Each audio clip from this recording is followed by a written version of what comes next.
Good evening students.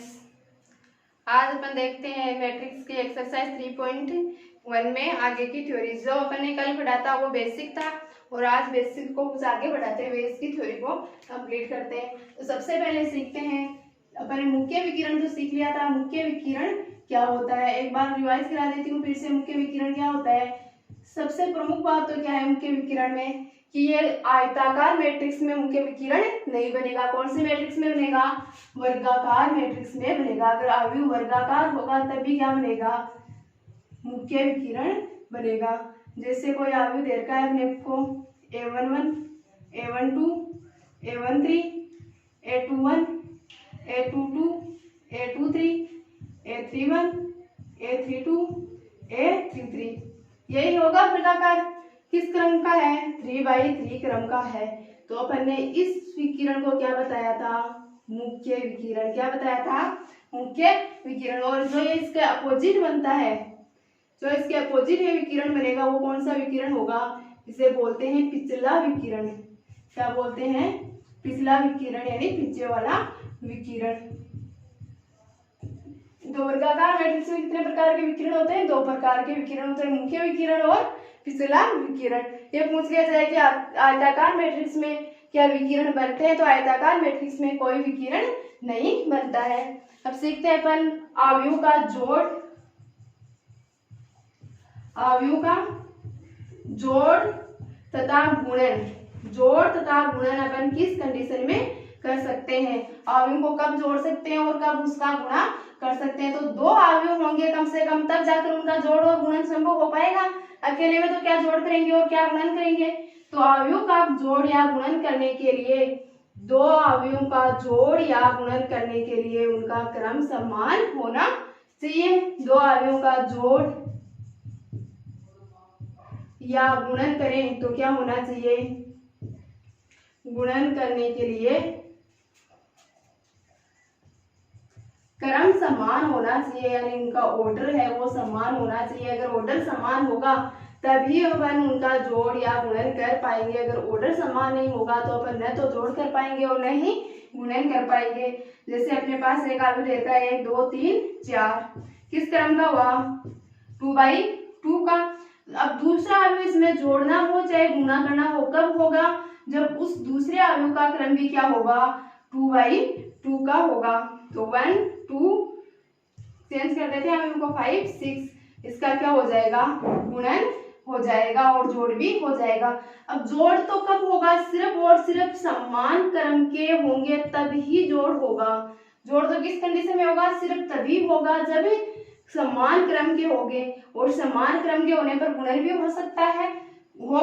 क्या होगा ही, लेकिन गुणन की कंडीशन एक और बन सकती है, उस कंडीशन में भी गुणन हो सकता है। जैसे ये 2/2 का है तो 2 अवयवों का गुणन करने के लिए दूसरी कंडीशन और है। कब हो सकता है 2 अवयवों का गुणन? कब हो सकता है? पहले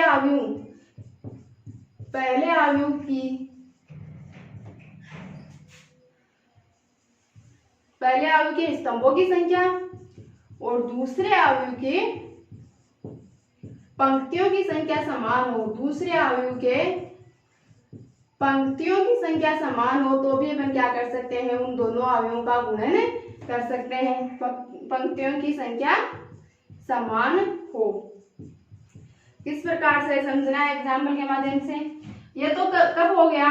जब पंक्ति भी समान है और स्तंभ भी समान है। इस कंडीशन में तो होगा ही होगा गुणन। लेकिन एक और कंडीशन बन सकती है, जैसे अपने पास अवयव दे रखा है, किस क्रम का हो गया? 2/3 क्रम का। 2 तो रो हो गई और 3 कॉलम हो गए, तो 2/3 क्रम का हो गया। इसके साथ गुणन करने के लिए मैंने क्या बोला? पहले अवयव के स्तंभों की संख्या, पहले अवयव के स्तंभों की संख्या कितनी हुई? 3, और दूसरे अवयव के पंक्तियों की संख्या, दूसरे अवयव की पंक्तियों की संख्या समान होनी चाहिए। संख्या क्या हो? समान हो। तो पहले अवयव में स्तंभों की संख्या 3 है तो दूसरे अवयव में पंक्तियों की संख्या कितनी होनी चाहिए? 3 होनी चाहिए, चाहे स्तंभों की संख्या 3 हो चाहे कम हो। तो अपन क्या लिख देंगे 3 बनाने के लिए? मैंने 3/3 क्रम का अवयव लिख दिया। किस क्रम का अवयव लिख दिया? 3/3 क्रम का अवयव लिख दिया। तो पहला अवयव तो किस क्रम का है, 2/3 क्रम का है, और दूसरा अवयव क्या है, 3/3 क्रम का है। इन अवयवों का भी गुणन संभव है, संभव है, इन अवयवों का गुणन भी अपन कर सकते हैं। और जो अवयव प्राप्त होगा वो किस क्रम का प्राप्त होगा, 2/3 क्रम का नया अवयव प्राप्त होगा, जो गुणन करने के बाद में अपने को प्राप्त होगा। और गुणा करना अपन आगे सीखेंगे कि गुणा कैसे करते हैं। तो गुणन के लिए कंडीशन क्या होनी चाहिए, समान होंगे, पूरा क्रम ही समान होगा तब तो गुणन होगा ही होगा। लेकिन एक और कंडीशन है, इसमें जोड़ भी होगा, लेकिन इस कंडीशन में अपन जोड़ नहीं कर पाएंगे। इस कंडीशन में सिर्फ गुणन ही कर पाएंगे जब पहले अवयव की स्तंभों की संख्या और दूसरे अवयव की पंक्तियों की संख्या समान हो, तब भी अपन गुणन कर सकते हैं। और गुणन करने पर जो मैट्रिक्स प्राप्त होगा उसका क्रम किस प्रकार होगा, पहले अवयव का तो पंक्तियों की संख्या और दूसरे अवयव के स्तंभों की संख्या का क्या होगा, इसका क्रम बन जाएगा। तो 2/3 क्रम का अपने को मैट्रिक्स प्राप्त हो जाएगा। लेकिन अगर ये ऐसे आता था, पंक्तियों की संख्या 2 ही रह जाती तो किस क्रम का होता, 2/3 क्रम का होता। और अब 2/3 क्रम का समान क्रम तो है, लेकिन अब इसका गुणन नहीं हो पाएगा क्योंकि पंक्तियों और स्तंभों की संख्या समान नहीं है। तो इसमें मेन बात क्या है, इसमें अपन यहाँ से इसे हटा भी सकते हैं। ये तो कब होगा, जब पंक्तियों की संख्या और स्तंभों की संख्या दोनों सेम हो, तभी पॉसिबल हो पाएगा गुणन। अगर पंक्तियों की संख्या और स्तंभों की संख्या समान नहीं है तो गुणन पॉसिबल नहीं हो पाएगा। तो अपन गुणन को फर्स्ट प्रॉपर्टी में से हटा ही देते हैं। ये प्रॉपर्टी गुणन की हर कंडीशन को सेटिस्फाई करा देगी कि दो अवयवों का गुणन पहले अवयव के स्तंभों तथा दूसरे अवयव की पंक्तियों की संख्या समान हो तो गुणन कर सकते हैं अपन आसानी से। 2/3 क्रम का है तो इसका गुणन नहीं होगा, क्रम समान है फिर भी गुणन नहीं होगा। क्यों, क्योंकि यहाँ पर पंक्ति और स्तंभों की संख्या समान नहीं है। समझ गए। तो दो अवयवों का जोड़ और गुणन किस कंडीशन में करें। नेक्स्ट देखते हैं अवयव के गुणधर्म। फर्स्ट गुणधर्म देखते हैं परिवर्त अवयव या ट्रांसपोज होते हैं मैट्रिक्स। एक मैट्रिक्स का परिवर्त अवयव क्या होता है या उसका ट्रांसपोज क्या होता है। तो किसी मैट्रिक्स का परिवर्त अवयव, जैसे अपने पास एक मैट्रिक्स ए दे रखी है, ए इक्वल दे रखा है 1 2 3 4, क्या दे रखा है 1 2 3 4, 2/2 क्रम की मैट्रिक्स है। तो इसका ट्रांसपोज निकालेंगे तो इसकी पंक्तियों को तो स्तंभ में चेंज कर देंगे और स्तंभ को पंक्तियों में चेंज कर देंगे। यानी किसी अवयव की पंक्तियों को स्तंभों में तथा स्तंभों को पंक्तियों में परिवर्तन करने पर जो नया अवयव प्राप्त होता है वो अवयव ही क्या कहलाता है, उस अवयव का ट्रांसपोज कहलाता है, परिवर्त अवयव कहलाता है। यानी पंक्ति है 1 2 3 4, पंक्ति 1 2 को स्तंभ में लिखेंगे तो 1 2 हो गया स्तंभ की फॉर्मेट में। फिर पंक्ति का एलिमेंट क्या है 3 और 4, तो 3 4 को लिख दिया, क्या हो गया स्तंभों के रूप में हो गया। 2/2 क्रम की ही बची है। तो क्या बना, पंक्ति को स्तंभ में और स्तंभ को पंक्ति में परिवर्तित करने पर जो अवयव होता है वो अवयव अपने अवयव का क्या कहलाता है, ट्रांसपोज या परिवर्त अवयव कहलाता है। तो देखते हैं परिवर्त अवयव की डेफिनेशन। किसी अवयव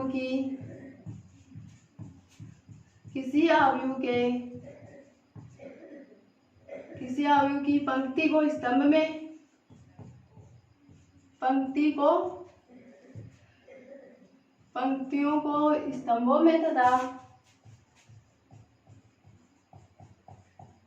तथा स्तंभों को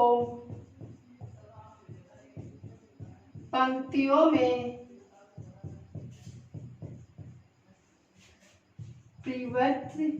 परिवर्तित करना।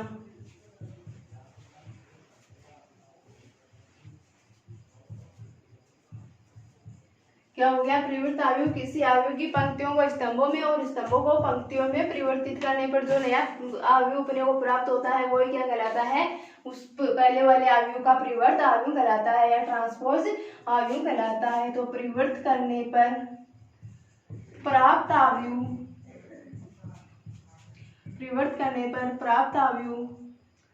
परिवर्त अवयव कहलाता है। परिवर्तित करने पर प्राप्त अवयव क्या कहलाता है, परिवर्त अवयव कहलाता है। कोई अवयव है ए, क्या है अवयव ए। इस अवयव ए के परिवर्त अवयव को किससे प्रदर्शित करेंगे? ए के परिवर्त अवयव को ए का ट्रांसपोज का टी ले लेंगे, ए पर टी लगाएंगे तो इसे बोलेंगे ए का ट्रांसपोज या ए डैश से प्रदर्शित करते हैं। किस प्रकार प्रदर्शित करते हैं? ए का ट्रांसपोज या ए डैश से प्रदर्शित करते हैं। तो ये क्या हो गया अपने पास? परिवर्त अवयव हो गया। तो अवयव ए के परिवर्त अवयव को किससे प्रदर्शित करेंगे? ए का ट्रांसपोज या ए डैश से प्रदर्शित करते हैं। अब अपन ने कहा पंक्तियों को स्तंभों में चेंज करना है और स्तंभ को पंक्तियों में चेंज करना है। तो एक व्यापक अवयव सीखा था, क्या होता है, किस फॉर्म में लिखते हैं? ए आई जे एम बाई एन क्रम का यही होता है। अब अगर इस अवयव का अपन परिवर्त अवयव लिखें यानी एक ट्रांसपोज लिखें तो क्या लिखेंगे? ए आई पंक्तियों की संख्या को निरूपित करता है और जे स्तंभ को, तो पंक्ति को स्तंभ में और स्तंभ को पंक्ति में बदलना है। तो स्तंभ जे है तो जे को किस में बदल दिया? पंक्तियों में, और पंक्ति आई है तो पंक्ति को किस में बदल दिया? स्तंभों में बदल दिया। यहाँ से m क्रॉस n, m किसकी संख्या बताता है? पंक्तियों की संख्या, और n स्तंभों की संख्या। तो स्तंभों की संख्या n बताता है और अपन ने n को मतलब स्तंभों को किसमें परिवर्तित करना है? अपने को पंक्तियों में। तो क्रम क्या हो जाएगा अपने मैट्रिक्स का? n बाई m क्रम बन जाएगा। तो किसी मैट्रिक्स का ट्रांसपोज बनाने के लिए क्या करना है? सीधी सी बात ये ध्यान रखनी है कि पंक्तियों को स्तंभों में और स्तंभों को पंक्तियों में परिवर्तित कर देना है। तो अपने पास जो मैट्रिक्स प्राप्त होगा वो क्या कहलाएगा? पहले वाली मैट्रिक्स का परिवर्त अवयव या ट्रांसपोज कहलाएगा। एग्जाम्पल के माध्यम से समझते हैं। एक मैट्रिक्स लेते हैं 1 2 3 5 7 8 6 0 5। इस मैट्रिक्स का क्या लिखना है? ये 3/3 क्रम की मैट्रिक्स है अपने पास। इस मैट्रिक्स का अपन लिखेंगे ट्रांसपोज मैट्रिक्स।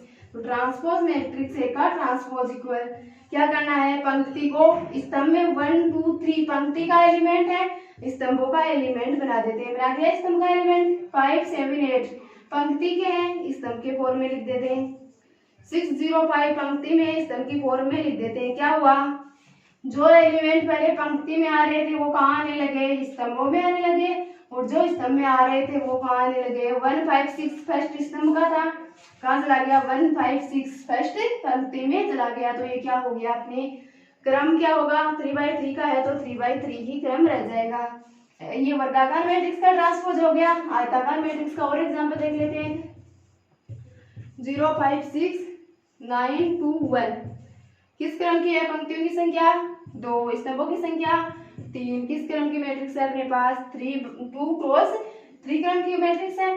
इसका भी अपन ट्रांसपोज निकालते हैं। ट्रांसपोज को ए का ट्रांसपोज या किससे व्यक्त कर सकते हैं? ए डैश से व्यक्त कर सकते हैं। ए डैश का मतलब भी क्या हुआ कि अपने को ए का ट्रांसपोज निकालना है। तो अपने पास बन जाएगा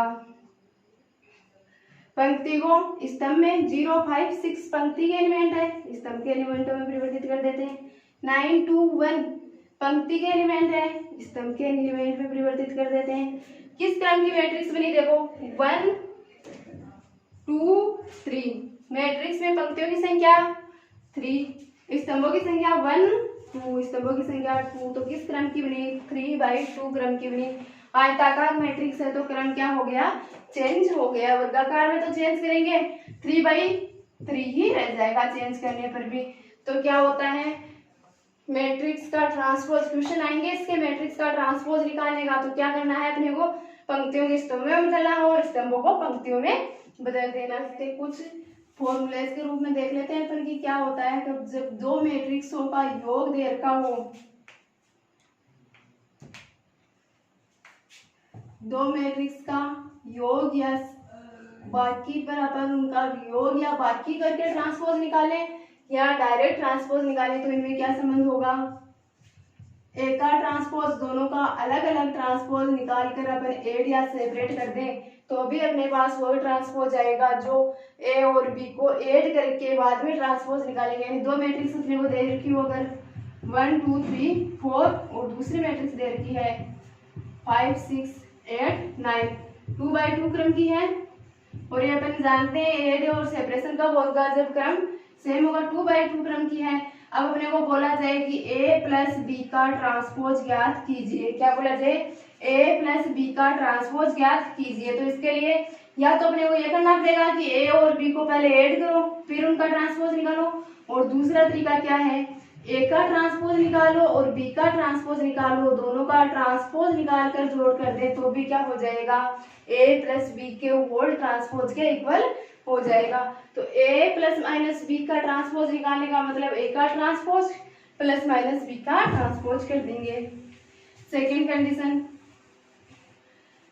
कंडीशन अपन देखते हैं, अगर दो मैट्रिक्सों के गुणन का ट्रांसपोज निकालना हो, यानी दोनों मैट्रिक्सों को मल्टीप्लाई करके बाद में उनका ट्रांसपोज निकालना हो, तो क्या बनेगा, b का ट्रांसपोज गुणा a का ट्रांसपोज। ये ध्यान रखना है, दो मैट्रिक्सों का गुणन व्युत्क्रम नियम का क्रम विनिमय नियम का पालन नहीं करता है, यानी ये नहीं होगा ab बराबर ba नहीं होगा। क्या नहीं होगा? ab बराबर ba नहीं होगा। हाँ, ये जरूर होता है a प्लस बी करो चाहे b प्लस a करो, योग क्रम विनिमय नियम का पालन करता है लेकिन गुणन क्रम विनिमय नियम का पालन नहीं करता। तो अपने को a b के गुणन का ट्रांसपोज निकालना हो तो वो किस फॉर्म में निकाल सकते हैं अपन, b का ट्रांसपोज गुणा a का ट्रांसपोज। ये मत लिख देना a का ट्रांसपोज गुणा b का ट्रांसपोज, नहीं, इसमें और इसमें बहुत बड़ा डिफरेंस है, ये दोनों सेम नहीं होते हैं क्योंकि मैट्रिक्स का गुणन है वो क्रम विनिमय नियम का पालन नहीं करता है। तो a इंटू बी का होल ट्रांसपोज निकालने का मतलब बाद वाले का ट्रांसपोज पहले लिखो मल्टीप्लाई में और पहले वाले का ट्रांसपोज बाद में लिखेंगे, फिर मल्टीप्लाई करेंगे तो अपने पास a गुणा बी का होल ट्रांसपोज के इक्वल आ जाएगा। तो a गुणा बी का होल ट्रांसपोज किसके इक्वल होता है, b का ट्रांसपोज इंटू a का ट्रांसपोज। थर्ड देखते हैं, अगर किसी मैट्रिक्स को किसी कांस्टेंट से मल्टीप्लाई करके ट्रांसपोज निकालना हो, किसी कांस्टेंट से मल्टीप्लाई करके ट्रांसपोज निकालना हो तो क्या होगा, कांस्टेंट्स को बाहर लिखकर अपन केवल मैट्रिक्स का ट्रांसपोज निकालेंगे, यानी पहले मैट्रिक्स का ट्रांसपोज निकाल कर बाद में कांस्टेंट से गुणा कर देंगे तो भी वही आएगा, और चाहे पहले कांस्टेंट से गुणा करके बाद में मैट्रिक्स का ट्रांसपोज निकाल लो। तो किसी मैट्रिक्स को कांस्टेंट से गुणा करने पर क्या होगा, गुणा करने पर अपने को ट्रांसपोज पूछे तो क्या करेंगे, मैट्रिक्स का ट्रांसपोज निकाल कर फिर उसको मल्टीप्लाई कर देंगे उस कांस्टेंट से। और एक बात और ध्यान रखना, किसी कांस्टेंट से मल्टीप्लाई करना हो मैट्रिक्स में तो मैट्रिक्स के सभी एलिमेंट्स उस कांस्टेंट से मल्टीप्लाई होते हैं। जैसे इस मैट्रिक्स को अपन कैसे मल्टीप्लाई करेंगे, तो प्रत्येक एलिमेंट कैसे मल्टीप्लाई हो जाएगा, कुछ कॉमन लेंगे तो भी संपूर्ण मैट्रिक्स में से कॉमन आएगा। तो किसी कांस्टेंट से मल्टीप्लाई करके ट्रांसपोज निकालेंगे तो क्या होगा, ट्रांसपोज निकाल कर कांस्टेंट से मल्टीप्लाई कर दो, दोनों इक्वल होंगे। तो ये थे कुछ ट्रांसपोज की प्रॉपर्टी देखते हैं, सममित आव्यूह तथा विषम सममित आव्यूह। सममित आव्यूह फर्स्ट देखते हैं, सममित आव्यूह, एक वर्गाकार आव्यूह सममित आव्यूह कहलाएगा। कब कहलाएगा वर्गाकार आव्यूह सममित आव्यूह, जब उस आव्यूह का ट्रांसपोज आव्यूह के इक्वल ही आ जाए, यानी आव्यूह और आव्यूह का ट्रांसपोज समान हो तो अपन क्या कहेंगे, ये सममित आव्यूह है। तो लिखेंगे वर्ग आव्यूह सममित आव्यूह कहलाता है, सममित आव्यूह वर्ग आव्यूह सममित आव्यूह कहलाता है।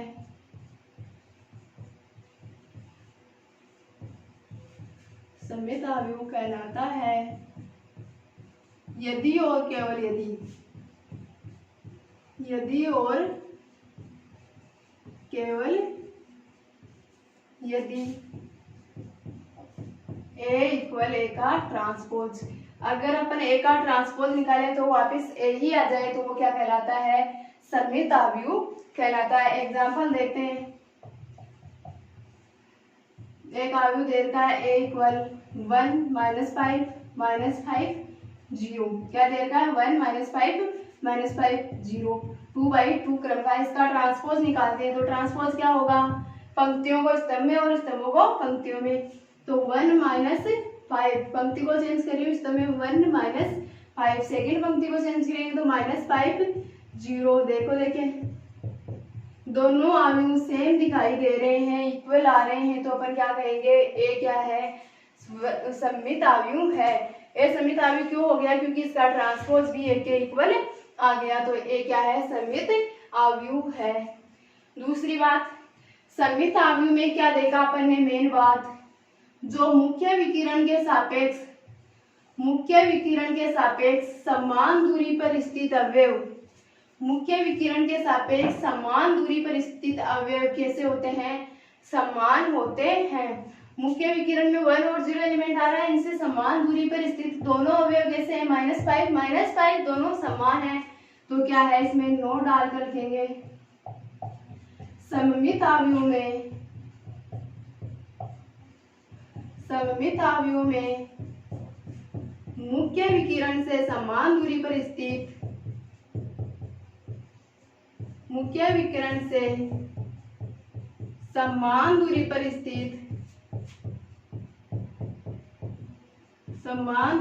स्थित अवयव समान होते हैं। मुख्य विकिरण से समान दूरी पर स्थित अवयव कैसे होते हैं, समान होते हैं। तो क्या पढ़ लिया अपन ने, सममित पढ़ लिया। सेकंड देखते हैं विषम सममित आव्यूह। तो विषम सममित आव्यूह कौन सा आव्यूह कहलाएगा, ऐसा वर्ग आव्यूह, एक वर्ग आव्यूह विषम सममित आव्यूह कहलाता है। विषम सममित आव्यूह है कहलाता है यदि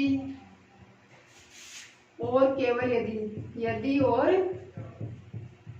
केवल यदि ए का ट्रांसपोज निकालेंगे तो मान तो समान आएगा, परिमाणात्मक रूप से देखेंगे तो समान होगा, लेकिन चिन्ह कैसा होगा, विपरीत होगा, यानी साइन नेगेटिव होगा। तो ए इक्वल टू -a का ट्रांसपोज आ जाए तो वो आव्यूह कैसा होगा, विषम सममित आव्यूह कहलाएगा। एग्जाम्पल देखते हैं, जैसे अपने को एक एग्जाम्पल दे रखा है, a इक्वल टू 0, -3 और 0। इसका ट्रांसपोज निकालेंगे 2/2 क्रम का हो गया। a का ट्रांसपोज निकालेंगे तो अपने पास आएगा 0 -3, इधर क्या आ जाएगा -3 0। इसमें सेम अवयव आ गए, दोनों में पंक्तियों रिश्ता में सेम ही हो गए, इसे तो अवयव तो चेंज कर देते हैं, वो -3 और +3। तो ये -3 आ जाएगा और ये प्लस का 3 आ जाएगा। इसमें क्या हो गए थे, एलिमेंट सेम हो गए थे, 0 -3 0, तब जाकर ट्रांसपोज सेम आ गया। तो इसका क्या करेंगे, सममित वाला एग्जाम्पल बन गया था। तो विषम सममित कब होगा, जब ये एक प्लस का कर देंगे तो 0 -3 +3 0। क्या हुआ, जहां माइनस आना चाहिए था वहां प्लस आ रहा है, और जहां प्लस आना चाहिए था वहां माइनस आ रहा है। अगर इसमें से माइनस कॉमन ले लें तो देखना एक के इक्वल बन जाएगा। एक का ट्रांसपोज ये कैसा हो जाएगा, माइनस कॉमन लेने पर नेगेटिव हो जाएगा, माइनस कॉमन ले लिया तो ये नेगेटिव होगा अपने आप ही। तो क्या बनेगा, माइनस कॉमन लेने पर 0 में से माइनस कॉमन लेंगे कोई फर्क नहीं पड़ेगा, 3 में से माइनस कॉमन लेंगे माइनस का 3 हो जाएगा, ये प्लस का 3 हो जाएगा और ये 0 हो जाएगा। अब देखो सेम टू सेम अपना ए बन गया, यानी ए का ट्रांसपोज इक्वल टू -a। तो क्या हुआ, a इक्वल टू -a का ट्रांसपोज, यानी कौन सा आव्यूह विषम सममित आव्यूह कहलाएगा, अगर उसका ट्रांसपोज निकालें लेकिन वो एक के परिमाणात्मक रूप से देखें तो एक के समान आ जाए, लेकिन साइन चेंज हो जाए, माइनस का साइन आ जाए, तो अपन कहेंगे कि वो कैसा है, विषम सममित आव्यूह है। तो विषम सममित आव्यूह में भी क्या होता है, मुख्य विकिरण के सापेक्ष समान दूरी पर स्थित सभी अवयव परिमाण में तो समान होते हैं, लेकिन चिन्ह उनके परिवर्तित हो जाते हैं। आव्यूह में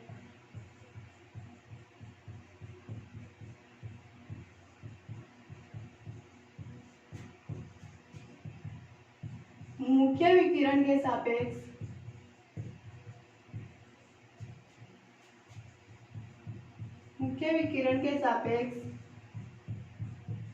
समान दूरी पर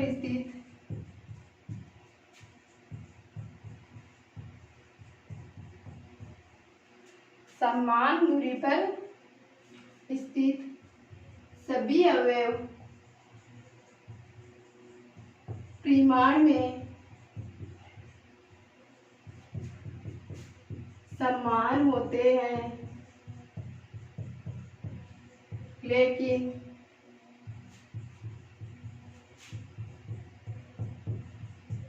चिन्ह परिवर्तित हो जाता है।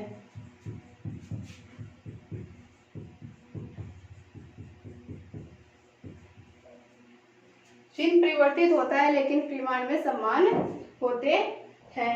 अपन ये नहीं लिखे कि परिमाण में समान होते हैं किंतु चिन्ह परिवर्तित हो जाता है। इसको ये भी लिख सकते हैं कि एक दूसरे के ऋणात्मक हो जाते हैं, एक पॉजिटिव है तो दूसरा नेगेटिव आएगा और एक नेगेटिव है तो दूसरा पॉजिटिव आएगा, तो चिन्ह परिवर्तित हो जाएंगे। फर्स्ट कंडीशन तो ये।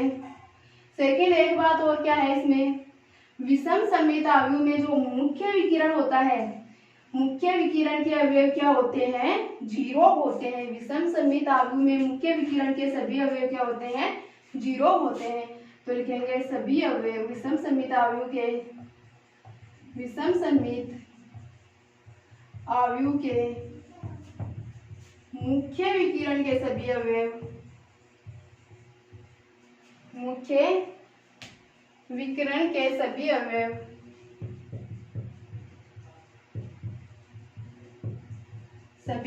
शून्य होते हैं। तो एक इसकी प्रॉपर्टी हो गई।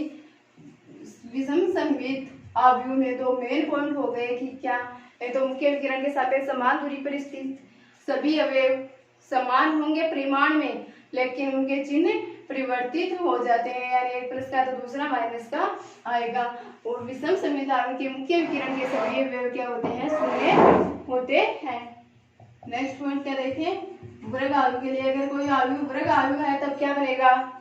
तो फर्स्ट कंडीशन अपन देखते हैं, ए प्लस ए का ट्रांसपोज, ए में ए का ट्रांसपोज जोड़ेंगे तो वो कैसा मैट्रिक्स आएगा, सममित अवयव आएगा। कैसा आएगा, सममित अवयव आएगा। दूसरी बात, ए माइनस ए का ट्रांसपोज, ए में से ए का ट्रांसपोज उठाएंगे तो वो कैसा आएगा, विषम सममित अवयव बन जाएगा। चाहे वो ए सममित अवयव हो चाहे विषम सममित अवयव हो, अगर उसका ट्रांसपोज ऐड कर दिया जाए तो सममित अवयव और ट्रांसपोज सेपरेट कर दिया जाए तो विषम सममित अवयव बनेगा। थर्ड देखते हैं, अगर मैट्रिक्स को मैट्रिक्स के ट्रांसपोज से मल्टीप्लाई कर दिया जाए, इस मैट्रिक्स को मैट्रिक्स के ट्रांसपोज से मल्टीप्लाई करें या मैट्रिक्स के ट्रांसपोज को मैट्रिक्स से मल्टीप्लाई करें तब भी क्या बनेगा, जो अवयव प्राप्त होगा वो सममित अवयव प्राप्त होगा। ठीक है, मैट्रिक्स के अवयव में उसका ट्रांसपोज जोड़े तो सममित, ट्रांसपोज सेपरेट करे तो विषम सममित, और ट्रांसपोज से मल्टीप्लाई करो या ट्रांसपोज को मैट्रिक्स से मल्टीप्लाई करो तो सममित अवयव प्राप्त होता है। एक प्रॉपर्टी देखते हैं, किसी मैट्रिक्स का ट्रांसपोज निकालना और उसका पुनः ट्रांसपोज निकालने पर क्या प्राप्त होगा, अपने को वापस वो मैट्रिक्स प्राप्त हो जाएगी। मैट्रिक्स के ट्रांसपोज का वापस ट्रांसपोज निकालेंगे तो क्या प्राप्त हो जाएगा, अपने को पुनः अपनी मैट्रिक्स प्राप्त हो जाएगी। फिर देखते हैं किसी मैट्रिक्स को उसके सममित और विषम सममित अवयव के ऐड के रूप में कैसे लिखा जा सकता है। किसी अवयव को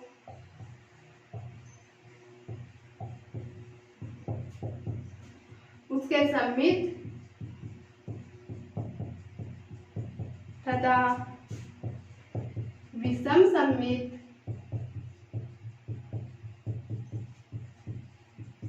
अवयव के रूप में, अवयव के जोड़ के रूप में लिखना, जोड़ के रूप में अद्वितीय प्रकार से लिखा जा सकता है। में अद्वितीय प्रकार से, इसके अलावा दूसरा कोई और प्रकार नहीं होगा जिसके रूप में अपन लिख सकते हैं। अद्वितीय प्रकार से लिखा जा सकता है। और वो अद्वितीय प्रकार किस प्रकार का होगा देखना, ए इक्वल, ए मैट्रिक्स है, इस मैट्रिक्स को उसके सममित और विषम सममित अवयवों के जोड़ के रूप में लिख रहे हैं तो 1/2 ए प्लस ए का ट्रांसपोज, ए प्लस ए का ट्रांसपोज क्या होता है, सममित अवयव। तो ये तो क्या हो गया, सममित अवयव प्लस विषम सममित अवयव के योग में 1/2 इंटू ए माइनस ए का ट्रांसपोज। और ए माइनस ए का ट्रांसपोज क्या है, विषम सममित अवयव। तो सममित अवयव और विषम सममित अवयव के ऐड के रूप में इसी प्रकार से किसी मैट्रिक्स को लिखा जा सकता है। ये इसका अद्वितीय रूप है। इसके अलावा किसी भी फॉर्म में इनका एक मैट्रिक्स को सममित अवयव और विषम सममित अवयव के योग के रूप में नहीं लिखा जा सकता। इसमें क्या होगा, ए का ट्रांसपोज प्लस का है और ए का ट्रांसपोज माइनस का, कैंसिल हो जाएगा। 1/2 ए प्लस 1/2 ए ऐड होकर क्या हो जाएगा, ए बन जाएगा तो ए के इक्वल लिख सकते हैं। तो किसी अवयव को उसके सममित और विषम सममित अवयव के योग के रूप में सिर्फ अद्वितीय रूप से इसी प्रकार लिखा जा सकता है, ए इक्वल 1/2 ए प्लस ए का ट्रांसपोज प्लस 1/2 ए माइनस ए का ट्रांसपोज। प्रॉपर्टी देखते हैं कि दो अवयव समान अवयव कब होंगे। तो दो अवयव समान अवयव कब होंगे, जब उनके प्रत्येक अवयव समान हो। तो लिखेंगे दो समान क्रम के अवयव, दो समान क्रम के अवयव